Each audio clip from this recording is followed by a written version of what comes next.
What's your favorite scary movie? Be like, I'm dying. If some guy came up to me and said, "Hey, big guys," I'm like, "It's over and done. We're married now." Someone in the movie, so I'm like, kiss. But Oh God, what a sea of humanity. Hello. That worked out so much better. I was so much more happier with that intro than I have been in a while. Are you there? I'm here. You just smiling. You just smiling at I'm me. teasing, man. Thought I was in a horror movie for a second. I didn't know what's going on. Just no reaction from you. That's okay. Teasing, man. Just cheesing away. Hey, welcome to 52/1994, the live movie conversation podcast where we talk about movies from the year 1994, 52 of them to be exact. Every week, I'm your host, Cody. I'm joined by my co host this week, Joe, the great Cobb himself.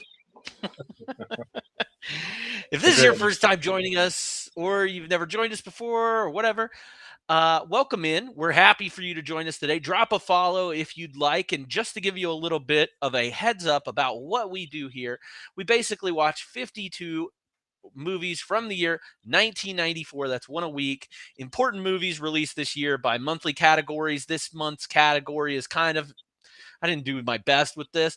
I called it Oscar-ish.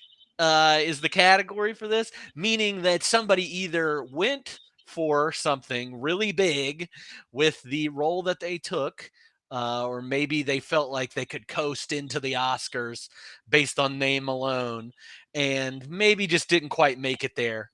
So that's kind of the category for this month.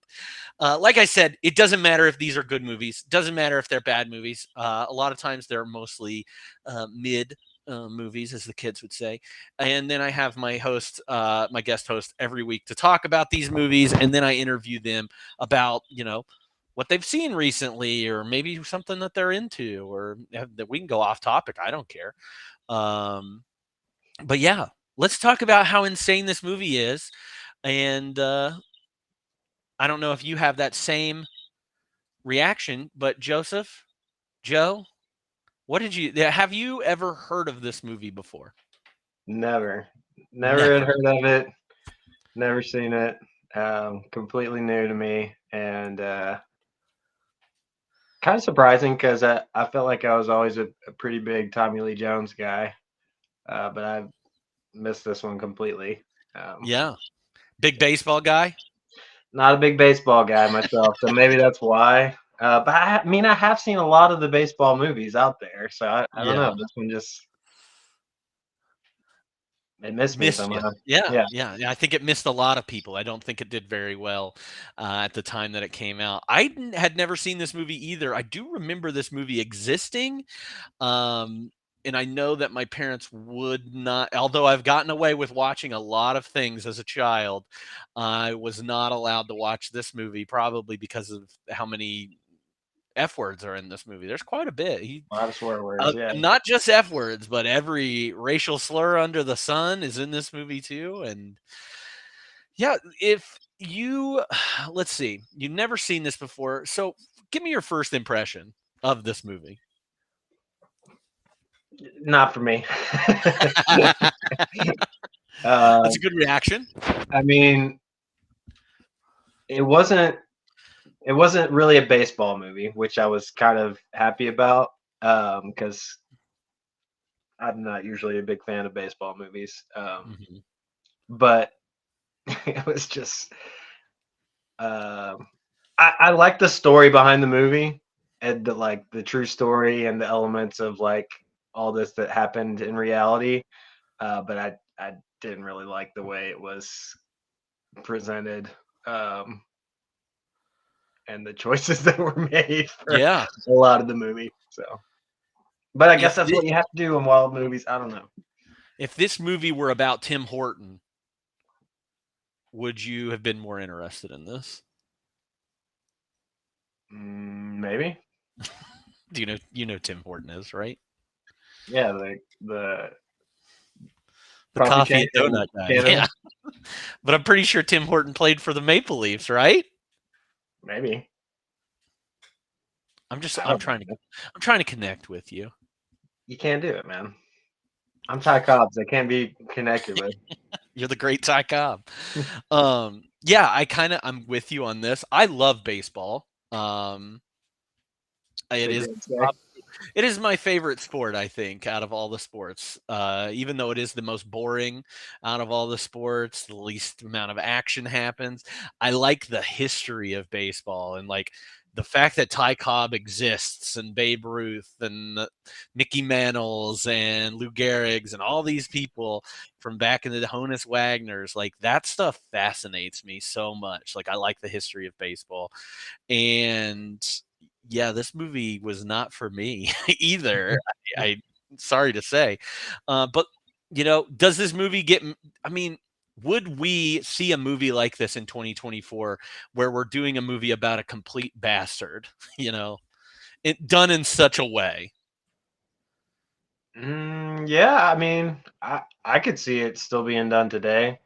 People love a like based on a true story, especially when like the person is of questionable character. I think.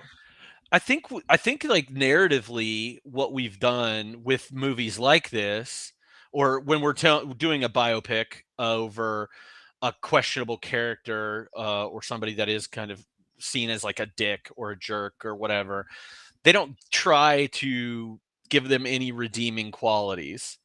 And I think that's the difference here. Like, that's what I felt like this movie kept trying to do. They're like, hey, man, this guy sucks, but here, we're going to try and touch your heart a little bit and try and get you to sympathize with him a little bit. And I think that's part of the reason why this movie doesn't work. Yeah, I mean, I definitely don't think they. And of course, since it's a real person, maybe they couldn't, but definitely didn't lean like super heavily into redemption arc because he was still just as much of a dick at the end of his life or at Yeah. the end of the movie, as when we first met him. So, but there was definitely like times where they were like trying to make you sympathize with him, Yeah. which was He's weird. just a crotchety old man kind of thing. Like, and they make him funnier than this movie needs to be. I think, like, it's hard not to think of this movie as a comedy because of how ridiculous and funny it was at times. And I don't Yeah, think that was the intention, too. Maybe it was, but maybe. I don't see it. When did you Yeah. watch it? Huh? When did you watch it? When did I watch it? Yeah. Today. I wanted to know how fresh it was on your mind. So it's fresh. Pretty fresh. You watch it by yourself? Okay. Yeah. Always.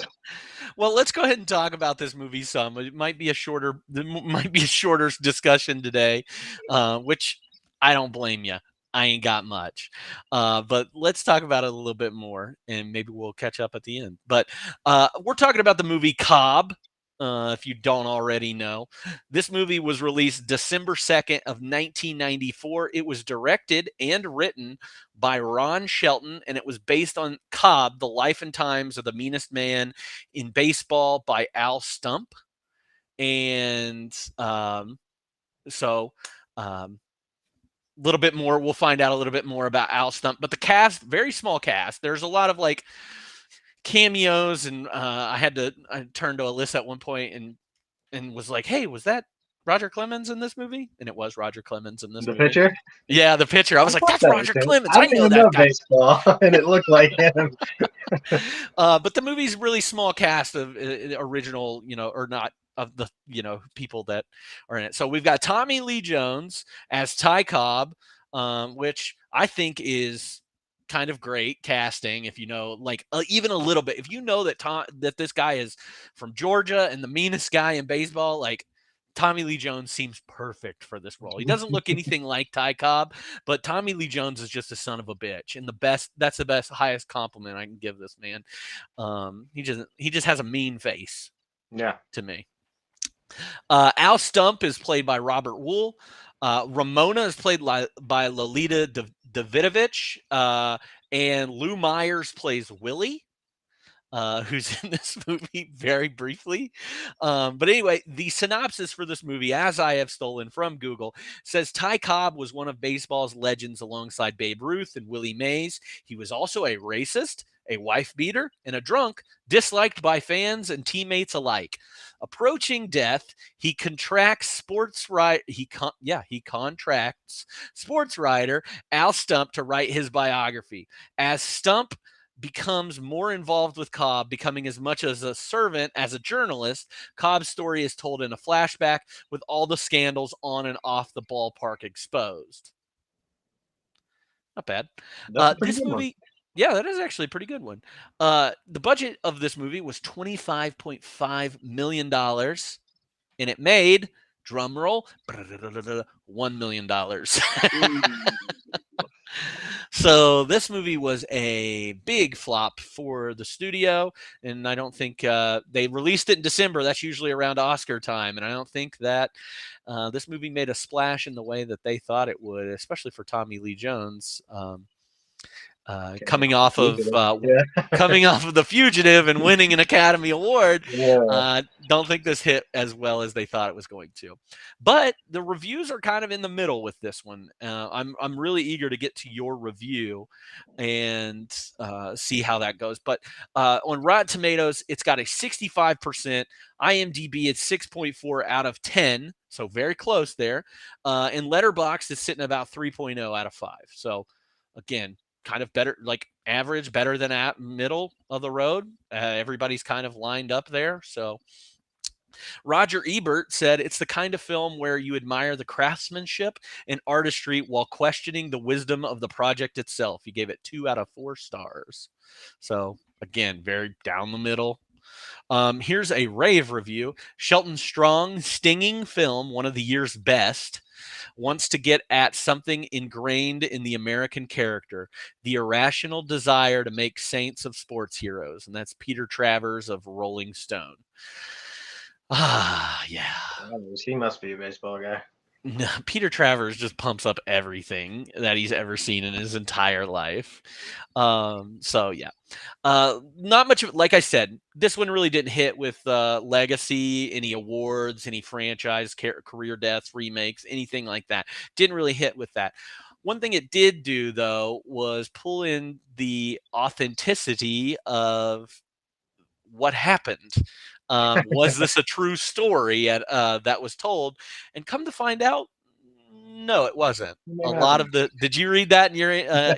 Yeah, a lot of this is not true, and kind of paints Ty Cobb in a worse light than he actually was, and makes Al Stump, the guy that Stumpy, the guy that wrote these biographies, look like a hack because he just made up a bunch of stories to sell books. It looks like so. Don't we all, you know? Yeah, I know, right? But like some of this is pretty bad. Like, Yeah. I mean, there's a scene we'll talk about. I mean, I have it written down that I'm just like, what's the point? Why did we do it? Why did he do it? It makes even less sense having known that he lied about everything. Then I don't know. It just makes no sense at all. Yeah, the weird part about the whole thing after like reading all that is that I don't know where to draw like the lines now in my head. Like I feel like baseline, he's like Chad is mentioning right now, I think he was still an asshole. Yeah. But like how far how far was he on the scale actually versus like what we see in this movie? Because you don't know anymore.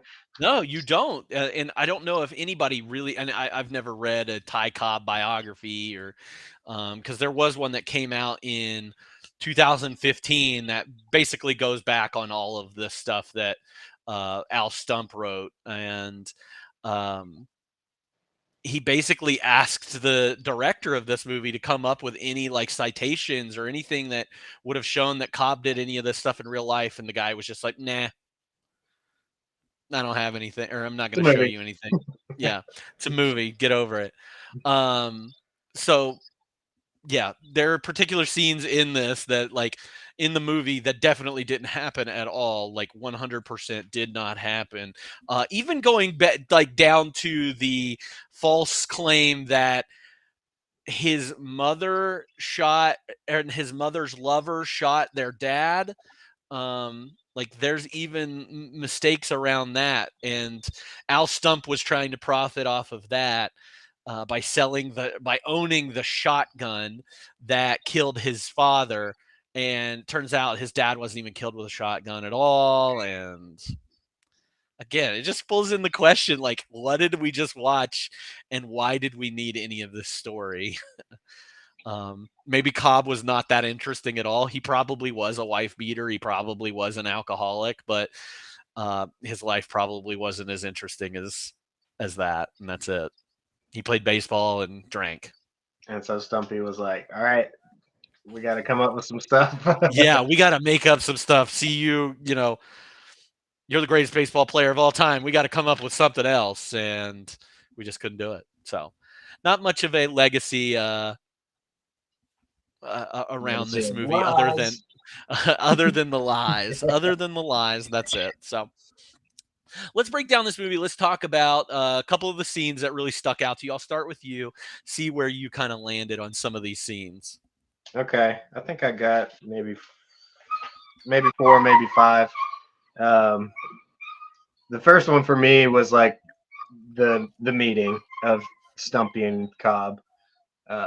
Once he finally gets the call that Cobb wants him to do his biography, and shows up into the chaos immediately. Yeah. You hear, I mean, where he lives in a house in Lake Tahoe, kind of seems like up a mountain-esque area in Lake Tahoe. It's snowing, and he walks in, there's gunshots immediately. Gunshots, breaking glass. The caretaker is like leaving, like quitting his job at the moment he shows up. Like it's just Chaos. nonsense. Yeah.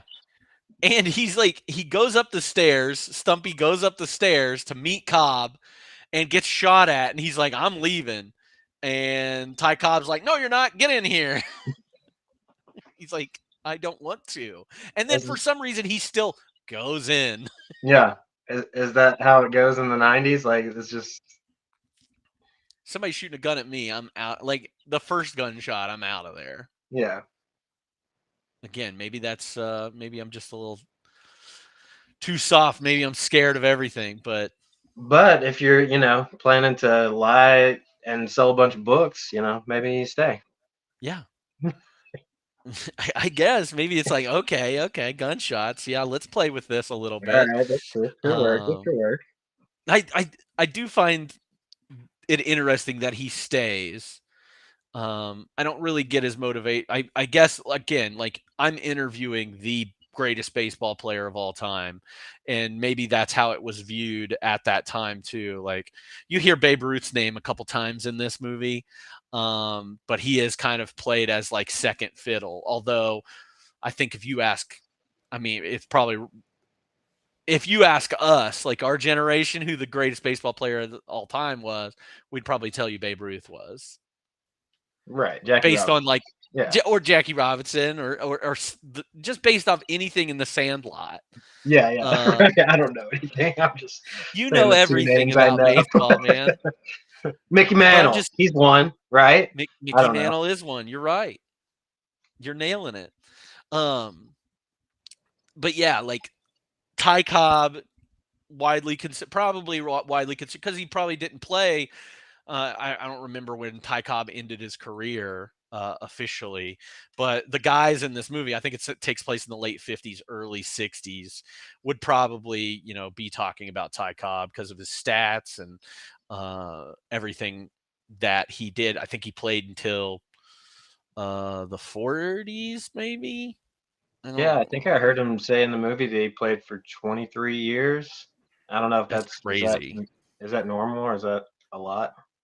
Yeah, I mean, that's a long time. It looks like he played until 1928, so I was even off there. So he was probably playing from 1905 to 1928, and Baseball was a little bit different back then, less rules and stuff that you could get away with. But like Ty Cobb, until Pete Rose came up, had the hit record for that long, from 1928 until like 1980, whatever it was when Pete Rose broke that record. And is also a record that'll never be beat again. Like the fact that Pete Rose beat that record is crazy. But Pete Rose played for 30 years, so Yeah.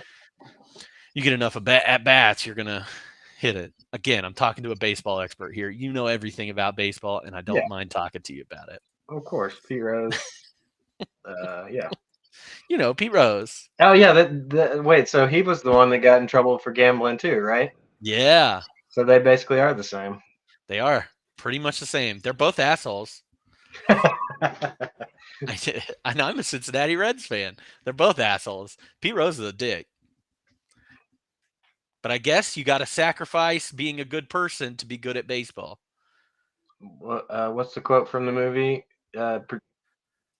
Pursuit of greatness is not a sin, or something like that. Yeah, I think that you nailed it there. Yeah. Pursuit of greatness is not a sin. So, well, you gotta do what you gotta do. You got to do what you got to do. All right. Anything like after the meeting Cobb scene? Anything that really sticks out to you? Let's see. It was a great intro to his character because he's like, not only is he like firing a gun off, when he finally gets in the room, he's just like chilling with the dog. I don't think we ever see that dog again in the movie. He probably shoots it. So I hope that dog made it. He's got his like guy in there. Like he sees a deer out the window and like calls his servant and like starts making a bunch of crazy like stock decisions on a whim while he's whispering, and then he shoots at the deer with a pistol and like is so sure that he hit it, and it's just like, I thought that was an interesting part of this, especially when you're dealing with this story that is all about lying. Yeah. On the back end, like Ty Cobb's like, didn't you see it? I hit it. I blew its throat out. And the guy's like, you missed that deer by a mile. And then you find out later he actually did hit that deer right in the throat, and it's frozen in the snow out there. Like, just thought that was interesting. You think that's like one of the things that like kept him around, or like convinced him to stay? Because he was kind of like, I don't know. Yeah, I think, well, that was after he left and then was like, this guy's so full of shit. And like, he started walking around, and yeah, I think that was one of his motivations for staying, was seeing that this guy was actually a truth teller, and he actually is great. And I do think that the big motivation for him staying around, Stumpy, staying around, was like just to be, Cobb calls him out on it later in the movie. He's like, you want to be close to greatness, and you're using me. Yeah. You need me more than I need you, is what he's saying. He says more times in the movie. So yeah, I think that's the motivation, that he just doesn't have anything good in his life. And he's like, oh, if I surround myself by the greatest baseball player that ever lived, I'm going to stick around, talk to this dude. So I'll be the greatest writer that ever lived. And he's not. I've never read anything Al Stump ever wrote in my life. So what's your next scene? I feel like we probably have all the same ones. Yeah. After that, like going to, I guess it was Reno, or they kept saying Reno, but it seemed like they ended up in Vegas. I don't know. No, it is Reno. It's okay. Reno. It is Reno. Okay. Yeah. Oh yeah. Which is apparently just right down the hill from Lake Tahoe.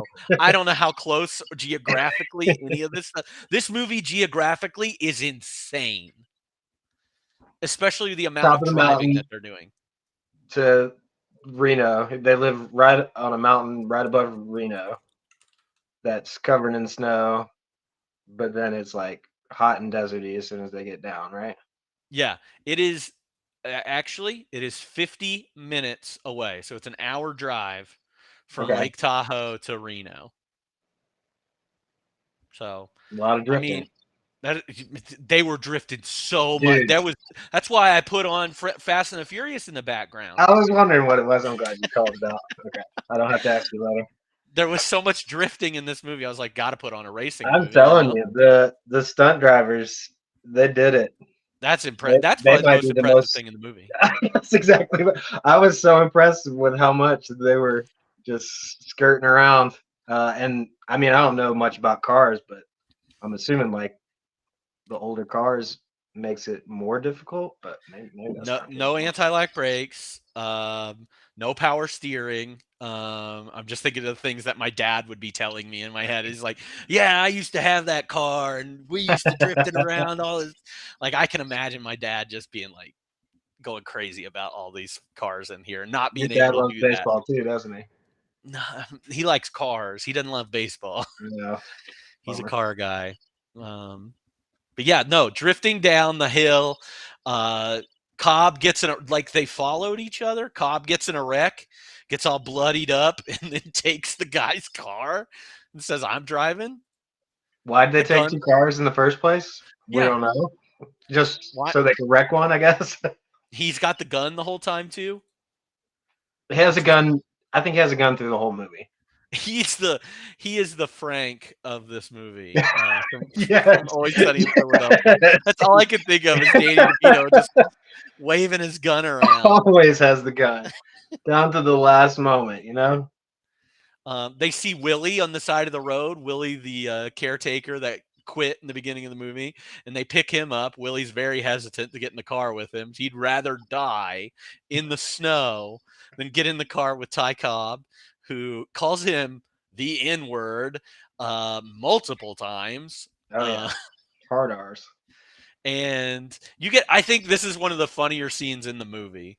I think I had this as like my biggest laugh in the movie was when Willie got in the car and Stumpy was just like talking to Willie about, hey, who's your favorite baseball players? And just naming off all these black baseball players just to piss off Ty Cobb. Because he had the gun at that point. Yeah. Oh, yeah. I forgot. He had the gun. He's like, I can say whatever I want. I'll I'll speak my shoot these truth. motherfuckers. Yeah, that was very funny. Yeah, that's probably my funniest scene. And then they just end up at Reno at the bottom of the hill is what it seems like. And Willie goes his own way. He's just like, thank God, get out of here. Don't, this is one of the worst motherfuckers ever. He's a prick. You should just leave. But that's not what happens. That's not what we get in this movie. So Sticking with it, man. he sticks with it. So Reno is my next scene. Yeah, like actually at Reno. Yeah, at Reno, and we get a lot of like crazy shit. I think that happens in Reno. This has the scene that I was talking about earlier that I felt like was really unnecessary. We get the Louis Prima scene where Ty Cobb gets all decked out and dressed up and goes into the, like, he's the biggest celebrity in the room. He's at a Louis Prima concert. He gets recognized by Louis Prima and brought up on stage, and they have a little exchange. And then Ty Cobb on stage in front of all these people says the N word, says something about Jewish people, says something about Italians, and everybody starts leaving the room. He dances with the only woman in this movie, Ramona. Ramona. And we get like this weird, like, again, Cobb's the asshole, but then we get Stumpy and Ramona love interest thing in there. Weird. Why Very did we weird. do that? I don't know. I don't love that. Yeah. And Felt it very was like forced. it did feel very forced, and then it felt very alcohol induced too, to the point where it kind of felt like there was going to be like even like a little bit of advantage taken between the two of them before it escalated to like the big Oh yeah, the other scene where almost Ty Cobb, rapey scene. Yeah, busts in with his gun, of course. says Different you're gun, two-timing maybe. me, huh? It seemed like it was a different gun that time. I don't know. A gun. It was a different gun. You're Wasn't right. it? Okay. Yes, because the whole time it's been a revolver, and then this time it was like a little silver gun. Yeah. This guy's He's equipped. been packing 2 guns the whole time. We didn't know. Who knew? He knocks out Stumpy and takes the woman, and it's bad. I don't like the scene is not good. It is very heavily implied sexual assault telling Mhm. this woman to take off her clothes and everything. And then all this just to say, I will give you $1,000 if you tell everybody that you fucked the great Ty Cobb and it was the best sex you ever had. And that's what it all led to. Yeah. Like, I think that even if you wanted to do, like, this is my least favorite scene in the entire movie, not just because of like subject matter. It's just because I thought it could have been told in a much better, like, you could have danced around some of this stuff. And like, even if he took her from one room, from Stumpy's room to his room, he could have just been like, hey, I'm not going to do anything. I can't do anything. My dick doesn't work. I'm going to give you $1,000. Just say this shit. And then it would have been like even 10 times better than it was. But it Yeah. was very uncomfortable. Yeah. Well, I think it made sense to me because I think he, although he didn't get off, he got off on like the power dynamic, The which power is like dynamic, yeah. common with a lot of like sexual abuse, you know, even though he wasn't actually able to fully Perform. execute, you know, like the actual act. I Yeah. think he still got like, you know, that rush of like, yeah, I'm making you do this at gunpoint. And you know, I think that was one of the things that I read that was not accurate. I don't know if Yeah. did you see the same? Okay. Yeah. Which 100% is not an which is accurate good. thing that happened. I'm glad. Yes. 'Cause Very good. that was grimy. Regardless of like how it like just came out to like a bribe. The whole But like if you're build Tommy up Lee to that. Jones, and you're acting in this movie, like, I mean, he's getting paid. He's Tommy Lee fucking Jones. Like, he can do whatever he wants. But like, you come to find out none of this is true. And then you were forced to do, like, this was your job to portray this person and act in it. That's the thing. Like, Yeah, that sucks. yeah, that really sucks. Like, not that you want any of this stuff to really happen in real life. But yeah, this is what I'd say. If I was the Cobb family, I would sue for defamation, like 100%. My dad's probably not the greatest person in the entire world, but he didn't do this. What you're saying, I don't know. I didn't like it. And yeah, like you're saying, to force yourself to like as an actor to do a very uncomfortable scene like this, yeah, like the reason you're doing that is because you think it's like that's what that's happened. how he was. So I have to do this, like, and then to come to find out that that's not the case is like, man, I would feel so slighted, and not proud. Yeah, not of proud doing at that. all. Yeah, And it almost seems like they tried to play it for comedy at the end of it. Like when he's like punching his dick. like the payoff. Yeah, like Yeah, like yeah. like trying to play it off as comedy. And then it's like, okay, we've got an hour and 10 minutes left of this movie. You're welcome. I just showed you this awful, awful, terrible man. And now I want you to spend another hour with him and somewhat enjoy him. Yeah. I mean, if they were going for uncomfortable, you know. Yeah, that's the did it. thing, though. Like, I But don't are feel you? like I just don't think this movie understood like what it was doing, because it does. Like the last half of this movie, I think plays off as comedy, or I mean, it does. It seems like a dark comedy at Yeah. times. Most of it, yeah, I would say the Most same. of it, yeah. I don't know. I do love the little redemption arc though that this story gets. With Ramona and Willie both get a little redemption. Oh, at the casino. Oh, yeah. More gun toting. But yeah, when he shows up to the casino, he sees Willie and Ramona together, two people that he absolutely hates at this point. He gets up on the tables, the craps tables, and starts shooting his gun and saying all the N word, and like Ramona's eating it up. She's like kissing on Willie, and it's great. I love it. That's the best part. And then he just gets to drive away. Yeah, he gets to drive away because he's Ty Cobb. Right. They're like, oh, it's just another Ty Cobb night in Reno. So, Did, what's next? What do you, yeah, what year are we? Is this 1960, 1961, yeah, something like that? 1960, 1961, somewhere in They there. don't have any gun laws at that point, do they? It's Oh not. no, you can have a gun. Yeah, apparently you can have as many guns as you want. And just fire them off whenever you want. Yeah, And then just fire it up. All right. Gun laws in 19. I don't have Spencer this week to look up gun laws in Yeah, where's 1960. Spencer at? Doing Um, doing work, man.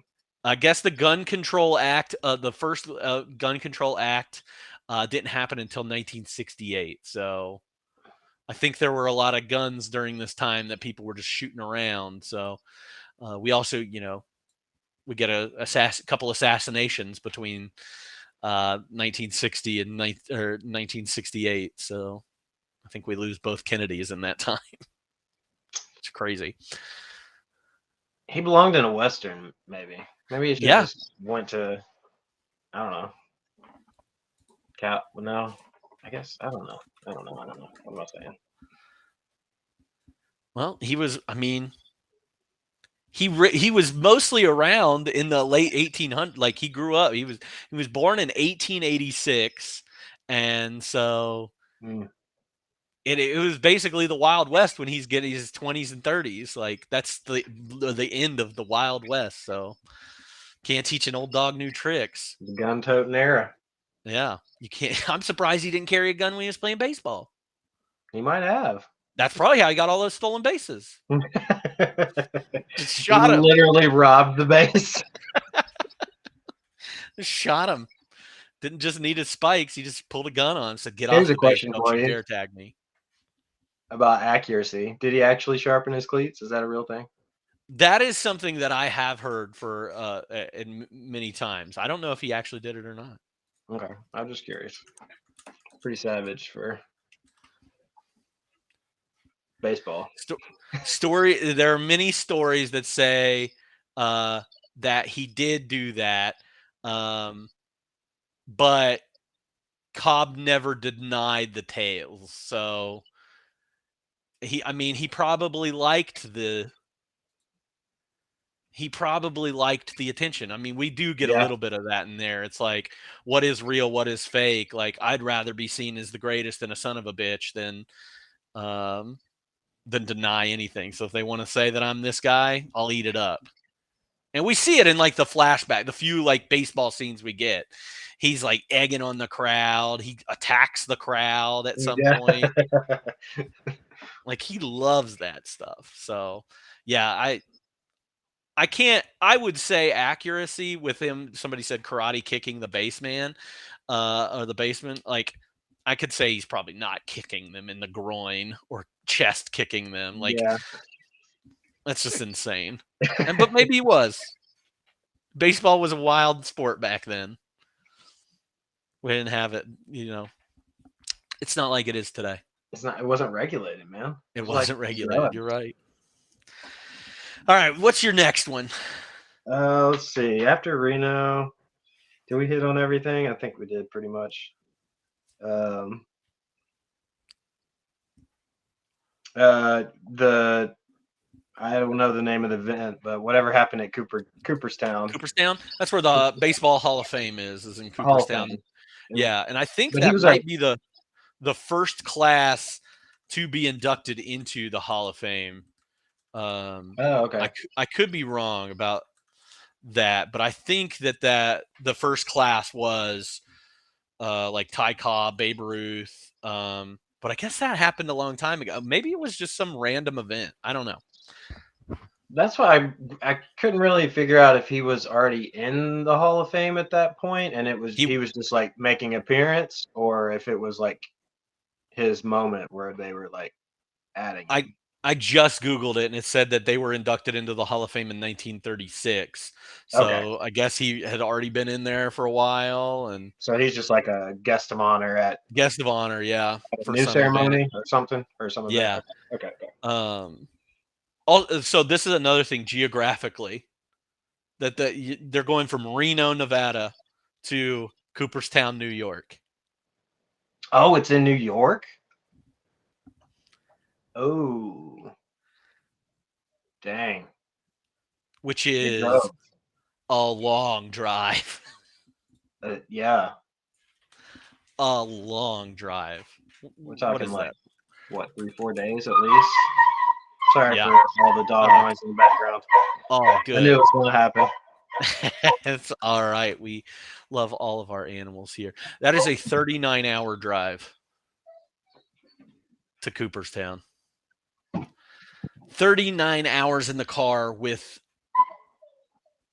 Ty Cobb Yeah, on the. that's a lot. It's a lot of hours. But yeah, geographically, you don't get any of the timeline. You don't get any of the stuff that you normally would. Yeah, but the Hall of Fame, we get a, and this is what the problem with this movie is. We see they get to the Hall of Fame. He's there for Mickey Cochran, who I believe was a catcher. And Mickey has been hitting up Ty Cobb for money for years, is what we learn. And Ty gives it to him. Like he supports Mickey Cochran. Yeah, Because Mickey Cochran's like a sad sack and just drinks away his, all the money that he gets and everything. And then we see like, here we go. Let's give you the softness of Ty Cobb. Let me show you how good of a guy he actually is. it was weird. Yeah. What else I'm happens glad in it was brief Cooperstown? because that was a real weird moment. Um, well, I did like the whole like scene where they were. It was basically the intro video to the movie we were seeing again, like on the big screen.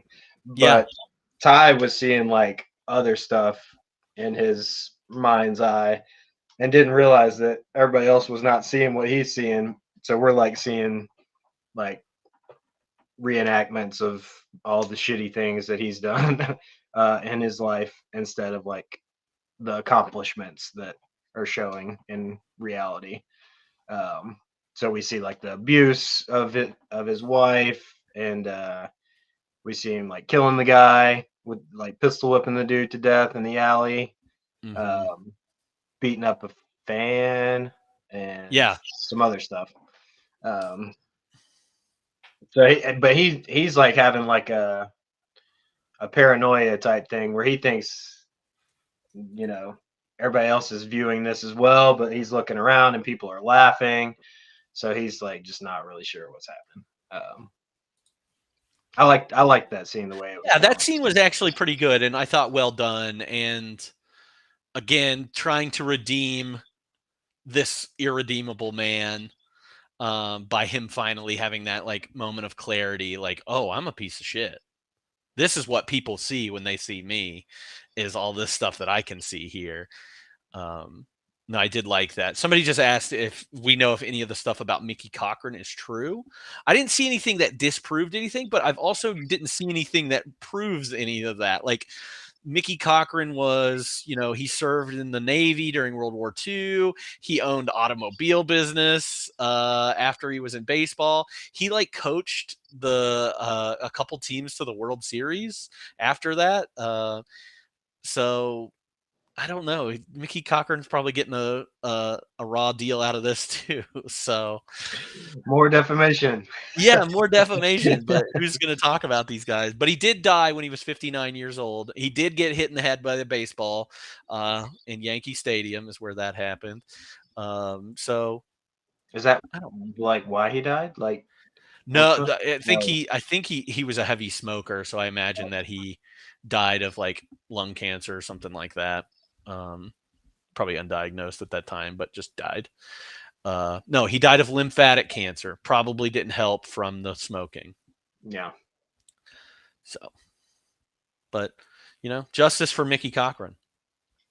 I mean, you only see him very briefly in this movie, and it seems like he's like a non-functional human being. Like he can't Yeah, do anything. but then we see him in Rogers Hornsby's room after the ceremony, and that's another thing. Like the other baseball players, including his friend Mickey Cochran, won't let him into that party. Not on the guest list. Not on the guest list. Sorry, man. Because he knows he's going to shoot up the place. Surprised he didn't shoot his way to get in. That's true. But he was pretty pissed about that. Yeah. What else do we get?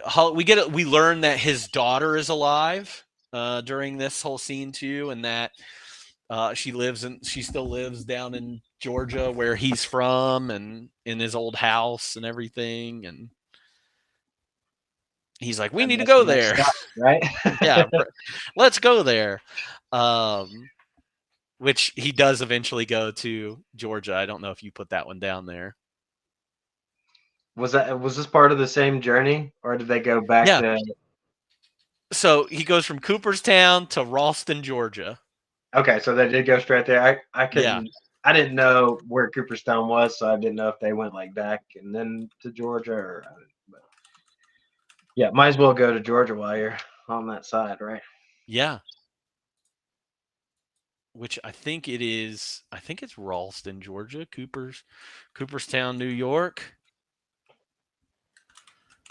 I'm doing a lot of research on my own right now.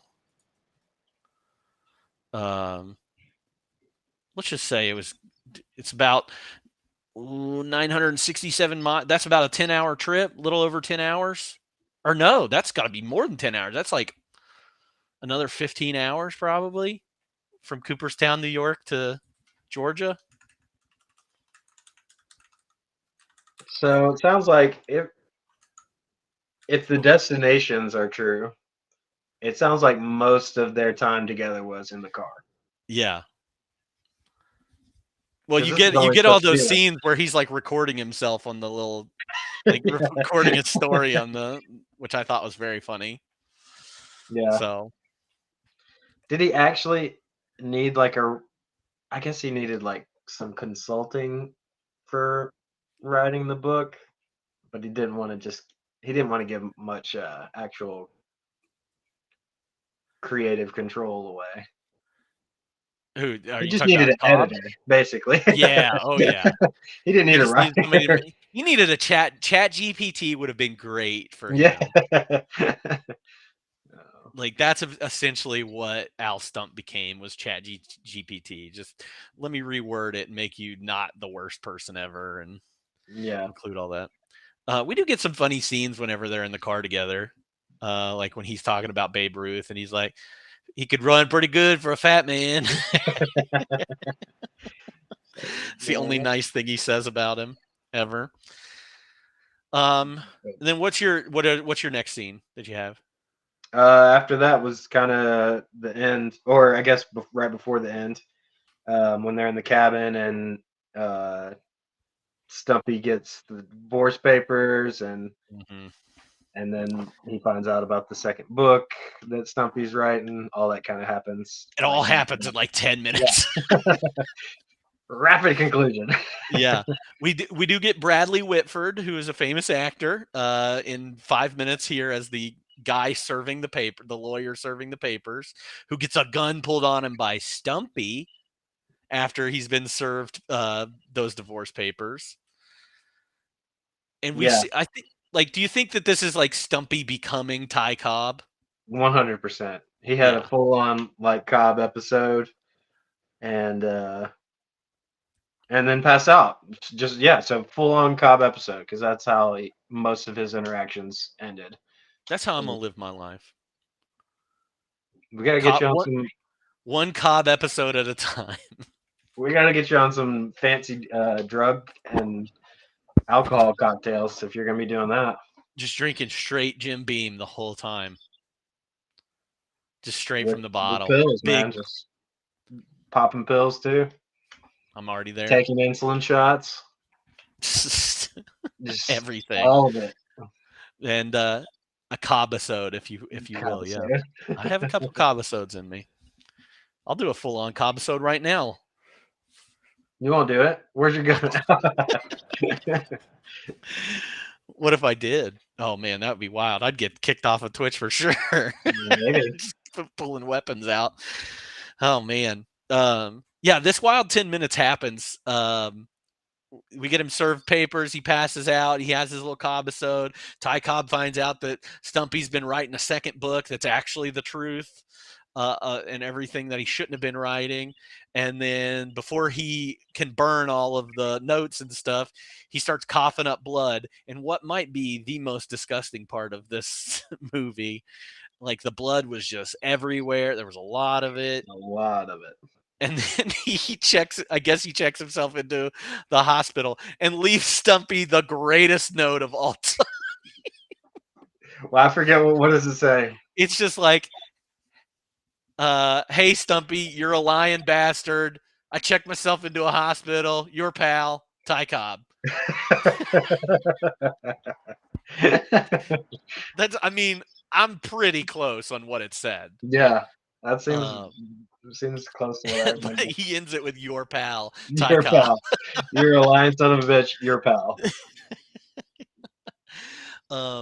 And then we get him, he goes to the hospital, wherever that hospital is that Ty Cobb checked himself into. And he called him alimony in the lab. Yeah, that's what it was. Alimony. Hey, alimony. You lying son of a bitch. Checked into a hospital. Love you, Ty Cobb. I'm going to sign all my things. Your pal. Your pal. Ty Cobb. And then Stumpy goes to the hospital, and this is kind of where the movie ends, with him being like, write whatever you want. He's shooting up the hospital at this time, too. He's got a gun, and he's pulled it on the doctors, the nurses. He's tried to hit on the nurse that comes in there. Again, even though this guy's a limp dick, can't do nothing with, he's still trying. Yep. Trying to feel alive, And so we end with Stumpy, the conclusion is a bad, narration over it where Stumpy's like, yeah, I released the book that that I needed to release, where I needed a hero in that moment as opposed to a villain. I didn't do it for anybody else. I released it for me. And then Ty Cobb dies in his sleep. And that's the end of the movie. It's weird though, because did he release the lies or the truth? Like, he put out the lies the first time. Oh, so he released 2 books. Yeah, so he actually released a book in 1964 or 1960. Yeah, 64 is when he released his first book, and that's like Ty Cobb, the hero. And then he released the book in 1991. That was the Ty Cobb, the meanest son of a bitch, or meanest man in baseball, or whatever it is. So he released both books. So, okay. That makes a lot more sense, because I was like, you're saying that you released the lies, but how was this movie made with all this truth? But it was all lies. Like, yeah. Or like, yeah, I don't know. And now that we know that there was a lot of embellishment and, not accurate information, it's like, how are you supposed to feel about this guy? Yeah. How sad are you that you've watched this movie? I mean, not sad. It's just weird. Yeah. It's just I think it might be the first time I've ever, I mean, you always take that with a grain of salt when you see based on a true story. Like, that leaves a lot of room for artistic interpretation, especially with movies. But I think this is the only movie I can think of off the top of my head that, like, it's come back and been like, no, most of this is not like, this is not just like interpretation of what happened. This is like largely not true. Yeah. The only thing this movie did was make me want to read a book about Ty Cobb just to figure out what really happened, like who he really is. Which that means I'd have to read a book about Ty Cobb that I don't think I want to read. I think you will, though. You're a big history guy. You'll get there. Maybe. I'll tell you. I'll read it and then I'll get back to you. We'll need a second episode, part 2. Cobb 2.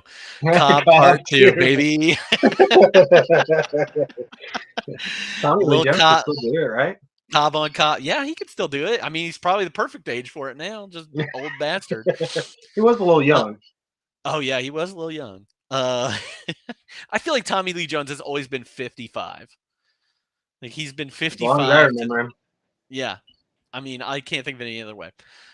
All right, we've went through the entire movie. Who was your favorite character, or was there a scene stealer for you? I Tough, For tough the decision. first time in a very long time, I did not come up with anybody. Wow, I did, but I got only because of necessity. okay. Is it And Willie? it was Willie. I knew it. But I couldn't even bring myself to say that about Willie. Like he had like a couple of funny lines, That's but all I needed because yeah, I just a couldn't. I couple couldn't. lines. Yeah, I just needed a couple lines, and man, I watched a couple. Like, oh, they were so good. Speaking of lines, what are some of your favorite quotes from this movie? Oh yeah, I got a couple. I Yeah, bet we there's have a some lot good of good ones. quotes in this movie. I will say, like, there's some good There's some one-liners. good ones. Um, I'll start since I'm the baseball guy. I'll start You're with the baseball guy. some of the some of the slur or smack Slurs? You're talk, I going to guess, start if with you some of will. the slurs? The smack talk when he was when we were doing like the baseball parts. Um, one of them I really liked when he was when he first got up to bat and was smack talking the ump. He was like, "How do you do, Cyclops? You're mixing in an excellent ball game." And then and I think it was in the same like scene, like as he's going up to bat, somebody had just struck out from his team, and he looks at him, he's like, "Who signed you?" He's like, shut the hell up, Cobb. He's like, um, what else do I got? Um, no, you go ahead. Okay, I'll start with the Louis Prima bit. So when he goes up on stage with Louis Prima's doing. I think this is probably something he's been done before. But Louis Prima asks him, you know, if you were in the league now, what would you be batting? And Oh yeah. Ty Cobb responds with 290, and Louis Prima's like 290. Well, that's amazing because you batted over 400 a bunch of times. Now tell us all. We'd all like to know, why do you think you'd only hit 290? And he says, well, I'm 72 fucking years old, you ignorant son of a bitch. Which And is that's the same like at the very end of the movie. That's the joke that like Stumpy's yeah. telling with his writers around the table as like the first like, oh, you want to know about Ty Cobb? Here's the start of the story. This is very fun. I didn't think of this until just now. Pete Rose, I know you're not a baseball guy, but Pete Rose has said the exact same thing.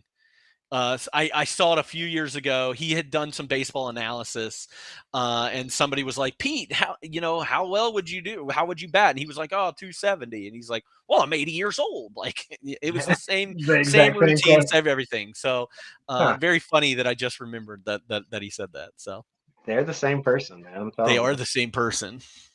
I think Pete Rose was considered nicer than Ty Cobb in the league, but not outside the league. He's a dick. I also have the interaction whenever they're discussing what book Stumpy wants to write. And Stump says, all right, listen, you son of a bitch. If you die before the book is finished, I'm going to write the story I want.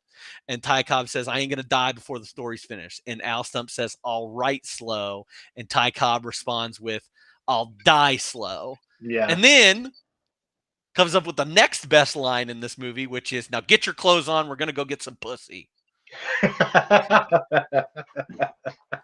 I missed that last part, but I did have the like the right slow die slow. Yeah. What else you got? I got a couple more. um, So I like when they were talking about the book again, and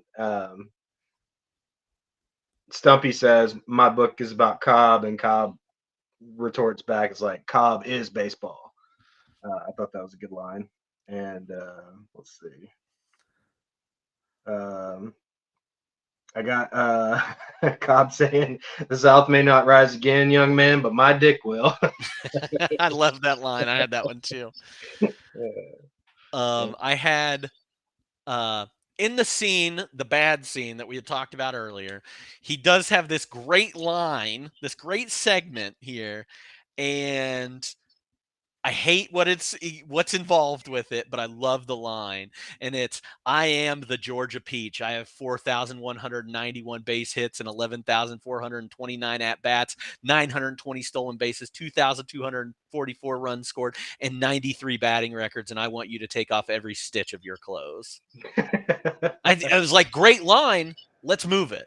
Yeah, great line. Yeah, Like, why can't we just have him hire a sex worker and just rearrange it? Even you can Yeah. keep the $1,000 thing. You can like keep all that in there. I don't need everything else. It was Shock rough. value, man. We gotta sell books. I know.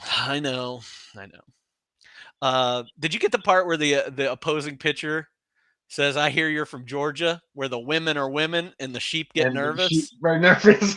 Yeah. Yeah. Um, The only other one I had, which this was just uh, a personal favorite line that probably doesn't resonate with anybody else who watched the movie, but at the very end, when all the chaos is going on at the hospital, somebody comes in and says, "There's a Coca-Cola man here to see you," and he says, "Tell that man to go downstairs and have a Pepsi." he was very funny with the Yeah. just some of that stuff, man. He also I got two more. One is from the beginning of the Ty Cobb story that says, "Know ye that a prince and a great man has fallen this day." I liked that line that he had started with. And then when Willie quits earlier in the movie, he says, "This is America, you old motherfucker. Freedom." Oh So man. that Willie was my favorite. He tirade when he got out of there, man. He's whew, Hoofing it, man. yeah, He was walking all the way to Reno in the snow. That's how in the bad it snow. was. Man, I get it. I've got that job. You go Sometimes I walk want to walk in the snow to in the Reno snow arena. just to get away from it. But not today. Yeah. Biggest laugh, cry, scare, or thrill? I know that these probably don't, flash a lot of signs for you about any of these, but if you have anything. Yeah, no, definitely no cries. There wasn't any like tender moments that I caught at all. My biggest laugh was actually alluded to in chat earlier, when he straight drop kicks the catcher on his way to stealing home base. I died laughing when he came in like that. Um, scare. I mean, not really a scare, but like the near rape was very cringy. Yeah. And um, yeah, I think that's probably all I have for that category. Yeah, I had I had already said earlier that my biggest laugh was whenever they pick up Willie and that whole scene. I thought that was probably the funniest. Although the hospital scene at the end is very good. It's pretty good. Very And then similar people. yeah. What do you think's the most ridiculous? I mean, out of this entire ridiculous movie, what's the most ridiculous moment? It's either when he flips the car and just walks away from it, like pretty much unscathed at the beginning, or when he just like open fires in the casino and they just no jail time, no nothing, Yeah. just leave town. I put any time that he fired his gun, anything like that. He fires the gun at the hotel one time at like some hotel they're staying at, and Stumpy just comes out and pays these guys off. He's like, "You Yeah, gotta say it was a prowler." Like, it's like the people outside are barely making any noise, and he just comes out the door and starts firing his gun in the air. It's like, bro, just insane. relax. Relax, tranquilo. But I mean, I feel like his whole life on all the drugs and alcohol that he's just mixing, and like there's no telling what's going on in that head of his. Yeah, insane. Best music moment for you? Closing credits. Okay. The ball game song, I think. Yeah. Dang, I didn't write down the name. Winona somebody. Winona Carr. Winona Carr. There, yeah. Yeah. That was That was a bop, man. It's a bop. That is a bop. I wrote down Sweet Georgia Brown because it played a couple times, even though he's like, the Harlem Globetrotters use that song now in their act. And then that's when he goes off on his little racist tirade. Racist shit, yeah. I was looking at the soundtrack earlier, and it has a song from Alien 3 in the soundtrack. That's Did you see that? I was wondering if you saw that. I was gonna mention it if you didn't. Yeah, Alien 3. It's just like a short instrumental section. Oh, okay. I think it's like less than 2 minutes. But Bizarre. there's like a little bit of haunting strings, but I saw it too. I think it's used in Sphere too. Interesting. But yeah, shout out Alien. Shout out Alien for my guy, my alien lover. Because this is basically an Alien movie. So Yeah, basically. All right, who do you think gave the best performance in this movie? out of the few people to choose, it has to be Tommy Lee Jones. Yeah, I think so. Because I mean, I thought Stumpy sucked. I did too. Chat mentioned it earlier, so I'm glad we're all on the same page there. He was not good. Yeah, Robert Wool is not just miscast, I think. Yeah. Like, I think he's a comic actor, and I just did not buy him in this role at all. Mm-mm. He always plays like a sports reporter or something like it's weird. He's trying to be that guy. Yeah. All right, recast this movie for me. I don't have very many good ones, but we'll go for it. I thought just like a similar like crazy energy vibe for 93. Cobb, the closest I could come up with. I don't think that the age might be okay, but just Al Pacino came to mind. Yeah. Just like a wild guy. Have you seen a picture of what Ty Cobb really looks like? Yes. I have Okay. a 24 recast based on that picture. Okay. So I'll be interested to. Did you have a 93? My 94 recast. I would have probably been a little young. I mean, he would have been in his 30s. But I picked Michael Emerson, who you might know better as Ben from Lost. Okay. He's got his like big bug eyes. Yeah. I like that. Yeah. He would never have been in this movie, but right. But just on looks alone. Yeah. I went with that. So that was the only one I was like, yeah, we'll go with that. It's a stretch. But I am interested in your 2024. So I just have two for Cobb. Actually, now that I think about it, they probably could have done him for 94 too. The one I'm most I'll start with my first one. I thought based on the picture, James McAvoy kind of looked similar and could pull it off. He's done some like crazy guy roles for sure. Yeah, he's kind of got those crazy eyes too. Yeah, the one that I thought that looked the most similar, Robert Patrick. Okay. And he's kind of a mean son of a bitch, too. Yeah. And I think he kind of has like a look that hasn't aged very much, so he might have been able to do it in 94 too. Yeah. I mean, last thing that I would say, he was the bad guy in T2. That would have been the biggest thing that he had done. But yeah, no, Robert Patrick is better than any of the things that I've written down. That's a good cast. I think that's the best casting I've done probably. Robert Patrick, yeah. Yeah, he would have been a little young, but like age him up. Who cares? No, that would have been good. I like that. I picked Leo in 2024. Ooh, yeah. Because like Leo's not an unattractive man, but like he's at this he's in his 40s, late 40s, and I just feel like he's not as cute as he used to be in like the 90s, and he could be Cobbish. He's already played a Cobb in a movie in Inception. Nice. Related. Nice. Good. Related. Yeah, his last I don't know about last several, but he's definitely done several of his more recent roles to not play to his attractiveness as well. Yeah. You know, kind of Yes. going the other way. But I thought that would have been interesting. Yeah. Leo, I would like to see Leo in like an athletic role for once. Hasn't been none that I know of, has it? Yeah. I don't think, I mean, Basketball Diaries, but I don't remember him playing like any basketball in that movie. So I think he was just kissing boys and smoking cigarettes, but I that's just all I wanted know. to drop kick a catcher. Yeah, that would be awesome. I also put Jason Sudeikis as Al Stump. Yeah, I like that. And then just Anytime. make this movie a little bit more of a intentional comedy. Yeah, actual comedy. Yeah. Yeah. All right, let's move on to fun facts. What did you research and what did you learn?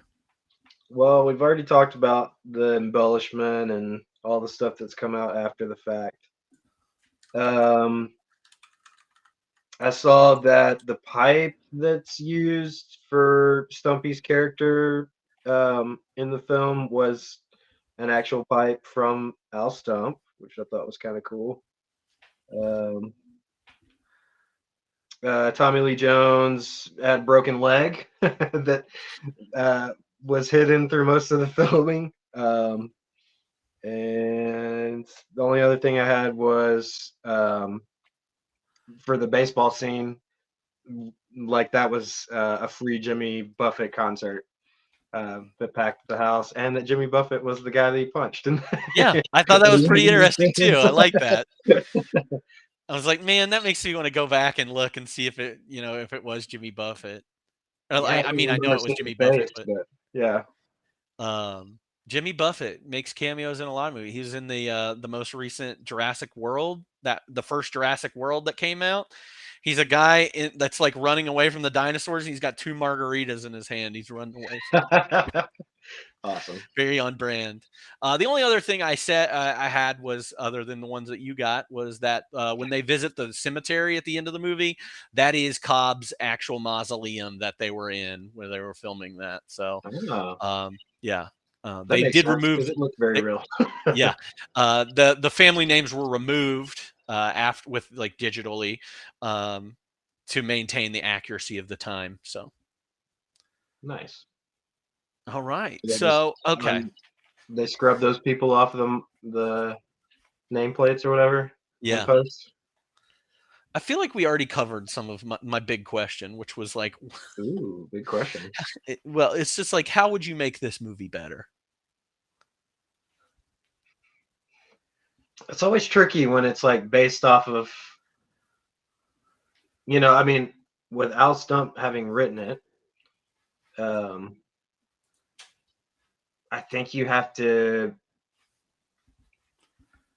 get either him off of the project or him okay with somebody coming in that will take like a lot more liberties with the source material.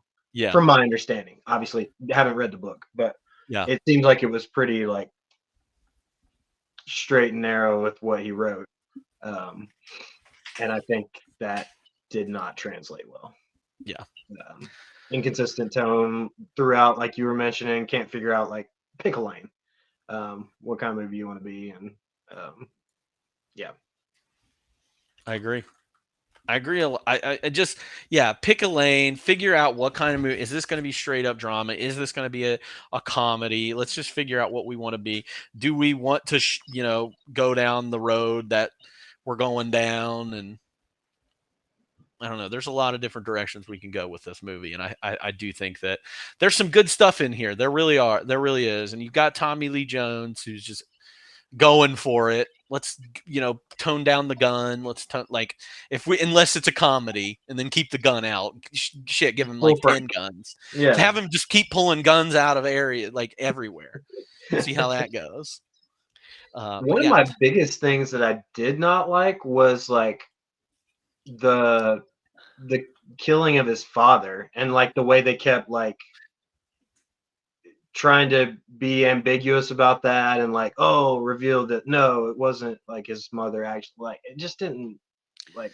And it was weird. Like, there's some nudity in this movie, but it was like a weird, like unnecessary nudity with like his mom, and then his mom's lover.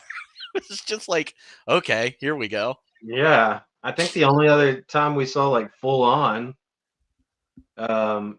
was when they were talking about somebody's parties like that used to be wild. There's like some Uh-huh. snippets of But no, we strippers. saw full on everything Yeah, when he's talking about his own. Like, I don't know. It just seemed weird.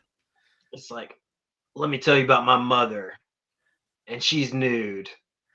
And this guy's hanging dong, and Yeah, he shoots my dad. It's and it was crazy. just like, okay, I get the like correction or the secret that it wasn't his mother, and like that's kind of a big part of his life, lying for his mother at that But young of like, an age. But they explain, like Cobb even explains it away.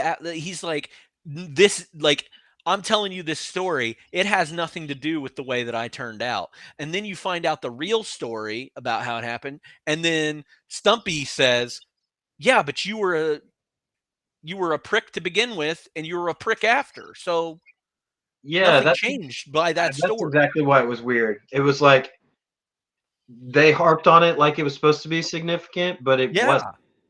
Yeah. But and then they kept coming back to it. It's just I don't know. I would just take that out maybe completely, Yeah.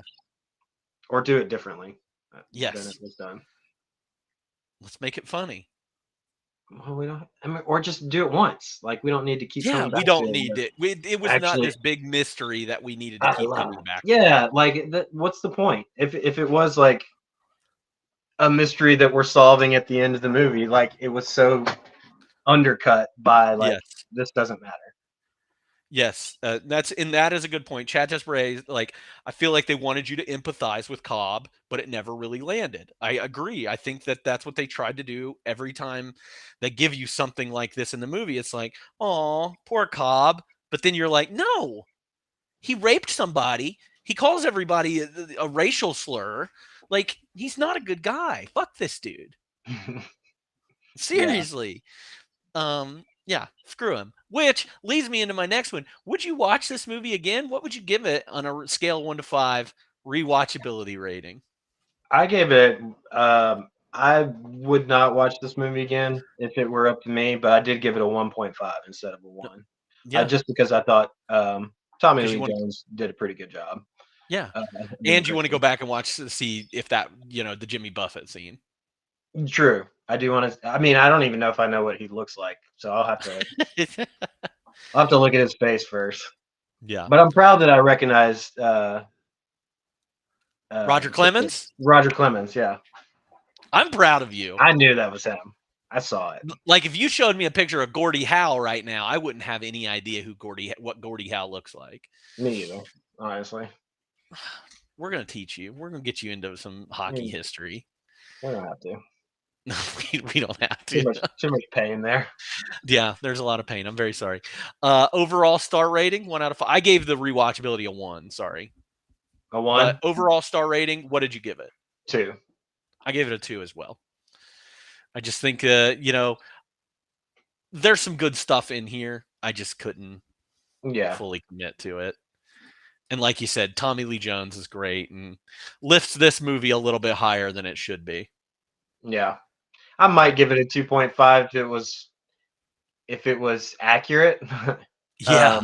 But like once it comes out that like most of this is just complete fabrication, it's like, okay, this guy was just trying to make a name for himself by piggybacking on this dude's degradation, basically. Well, like a fine wine and dish, if you could pair this with another movie for a double feature, what would you choose? Oh, well, this is definitely a fine wine, so we've got some good options here. None of mine are. I'm okay. We'll just do it. Obviously, with the writer, we have to throw Bad Boys 2 in there. Oh my God! Because I think what's his name did write the screenplay. Shelton did write the screenplay for Bad Boys 2. And if you haven't seen Bad Boys 2, yeah, I never seen Bad Boys 2. That's incredible.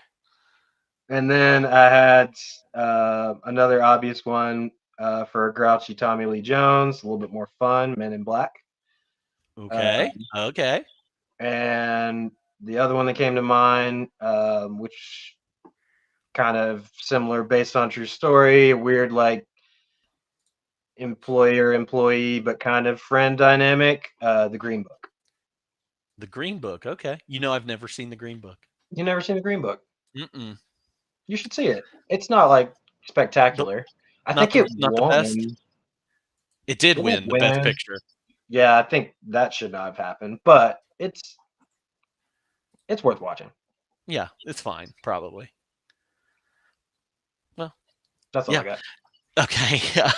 I went baseball. I went obvious on this one. I picked 8 Men Out, which is actually a much better movie than this baseball movie, and it's actually a drama, and it's about the 1919 World Series. So at around the time that Ty Cobb was in baseball at this time, and it's about the fixing of the 1919 World Series by the Chicago White Sox. So pretty fascinating look at baseball during that time. And then I thought I'd go with, hey, if you're watching this movie and you hate Ty Cobb, you should watch The Babe with John Goodman, which is a much funnier, much more lighthearted version of this. So you can wash the Ty Cobb out of your mouth and get a movie about Babe Ruth, played by John Goodman, who's America's father. So definitely watch that. Fast running fat man, right? That's right. Basically what that Runs movie pretty is. fast for a fat man. Wait, so was Ty Cobb was not involved with this fixing of the World Series that you're talking about? Or Not the 1919 World Series, but we do learn that like Ty Cobb fixed some games in the 20s, okay. but got away with it because he was going to turn in a bunch of other like really famous baseball players. So Okay. I'd be curious to know how much of that is true, Yeah, I would be too. because gambling in sports, a la Pete Rose, and the 1919 World Series is like the biggest sin you can do in sports. So, and will get you kicked out of baseball forever. So, it'd be interesting to see that. You're gonna have to read about it, brother. I'll have Hate to to read break it about to it in you. the 2015 actually accurate Ty Cobb book that I'm gonna pick up right now. Well, Joseph, thank you so much for spending an hour and a half watching or talking about this movie with me, and 2 hours watching this movie. I really appreciate it. I know it probably cost you some money to watch this movie, and I'm very sorry about that. It was But fun. I love when we can watch movies that we've never seen before. So with that, has there been any movies that you have watched recently that you want to tell people about? Maybe something that we haven't seen. Well, I don't have much to offer in this. I will retweet from last week. I saw Civil War, Okay. the A24 movie. It was good. Definitely worth seeing. Very on the nose for kind of the political climate. And then the only other thing that I watched recently that I will always recommend to everyone. I got to see the original Alien movie in theaters on Alien Day 4/26 this year for the 45 anniversary. So if Happy you've never Alien seen Day. that, yeah, always recommend that one. And anything else?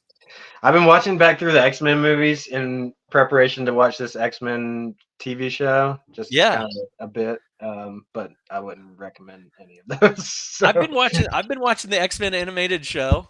The new one? Everyone, yeah, no, I've been watching the old one to Oh, try okay, and okay. lead myself up to the 97 show. So We're on similar paths, but you're yeah, probably yeah. a better path I because don't know.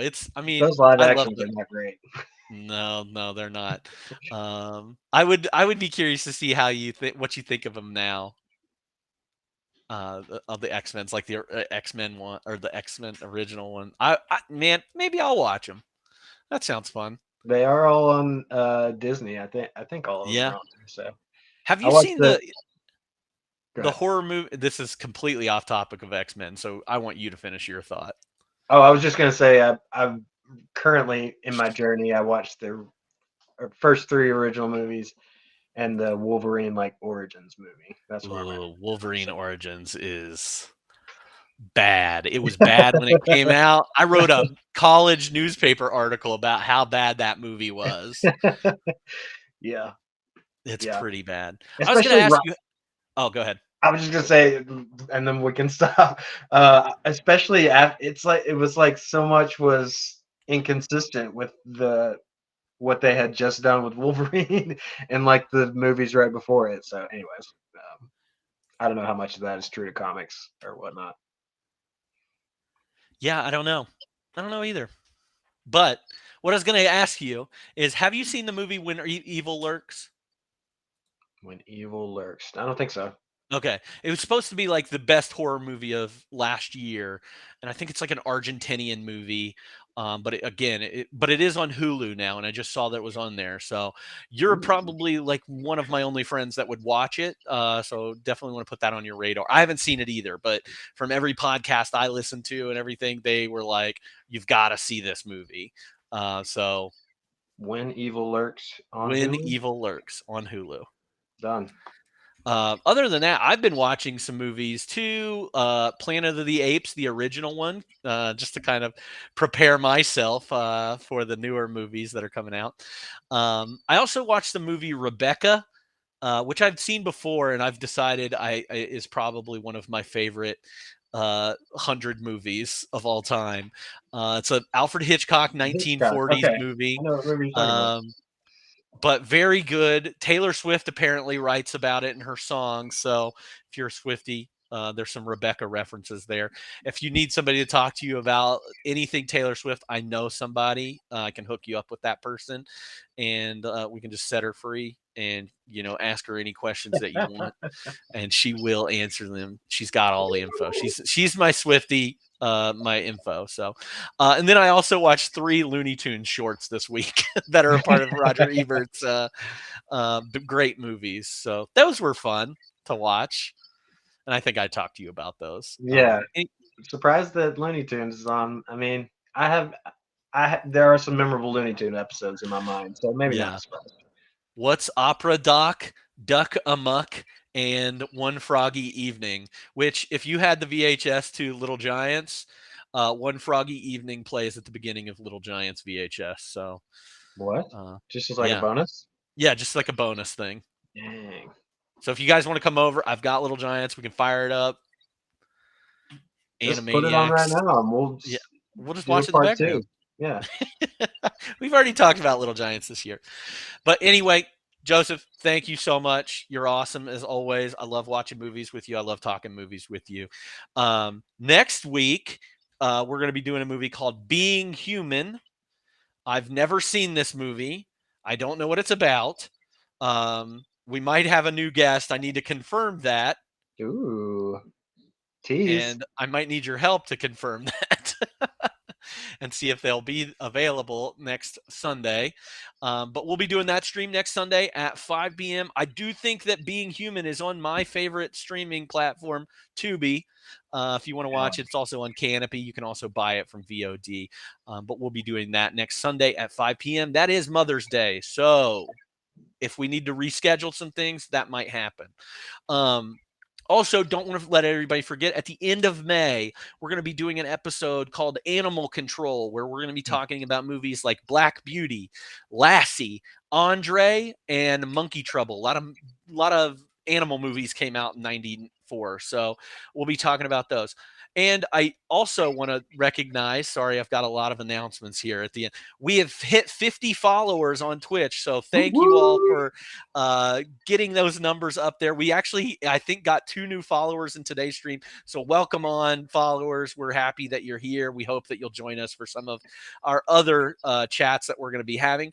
If you are new here, please, check out some of our other links that we've got. Whether it's my Letterboxd. You can probably find some of the people that are on here's Letterboxd as well if you want to see that, if they use it. I think once if I can get to 100 followers, I might do a giveaway, and so that would be really cool if we can get that done. other fun things, go to our Discord. There's some things that I'm trying to set up for the future for other streams that maybe I won't be a part of, but are kind of involved in the 52 universe. Maybe covering some like sports stuff or books or recipes or any music, things like that. Maybe we'll do 52 albums in a year that we listen to.